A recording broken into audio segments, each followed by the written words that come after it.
What up, everybody? I'm Hank, and welcome to Bikes, Bumps, and Banter. If you're new to the channel, thanks for stopping by.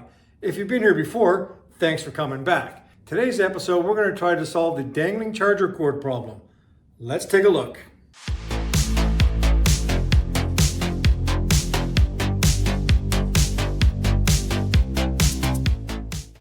So if you're anything like me, I've always disliked that charging cable hanging out the left side of the bike. It's on my Sport Glide, it's on my Street Glide, it was on my Ultra, it was on my two bikes before that. It's just unsightly. I mean, there's probably a better way that somebody could do it. I did notice some posts on Facebook about guys who were cutting holes and moving things around, and a couple guys actually posted some of the connectors that they bought. So I went scouring the internet, looking around, and there's tons of different options out there. And I settled on this. So this, I'll share the link down the bottom. I bought this one on Amazon CA because I am Canadian.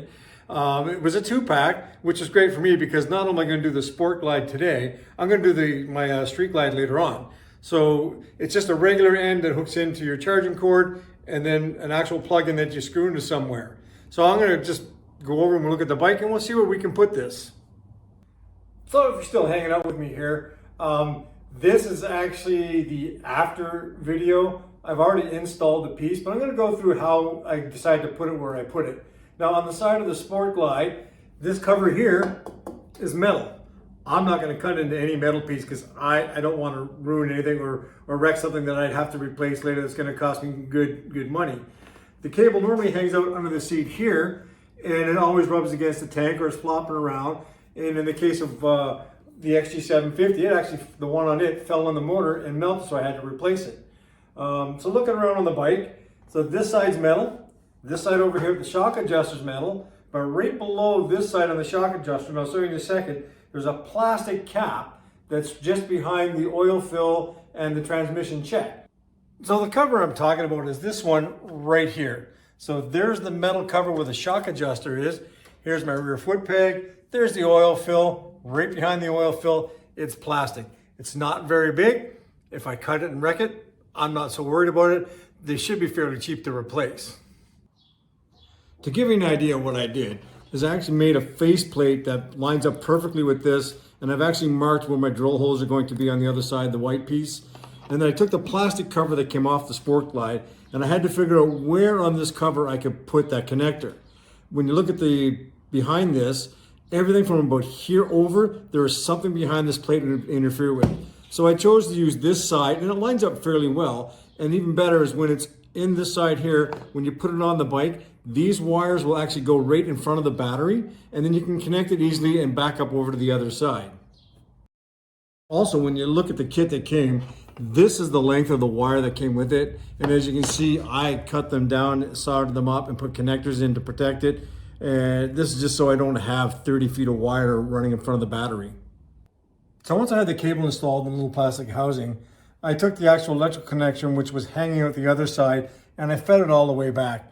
And then all I'm doing is I'm just going to connect it in, shove that wire all the way back through so it's in place, make sure my connections are nicely tucked in. Once you get the cover back on, you're going to make sure that these two tabs, this one and this one down here, are actually clicked in, or this is going to come loose. And when you put your metal cover back on, then it covers this lip here.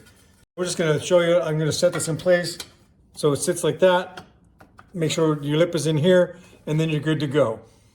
Now that we've got it all back together, you can see it a little closer. So no more dangling cable.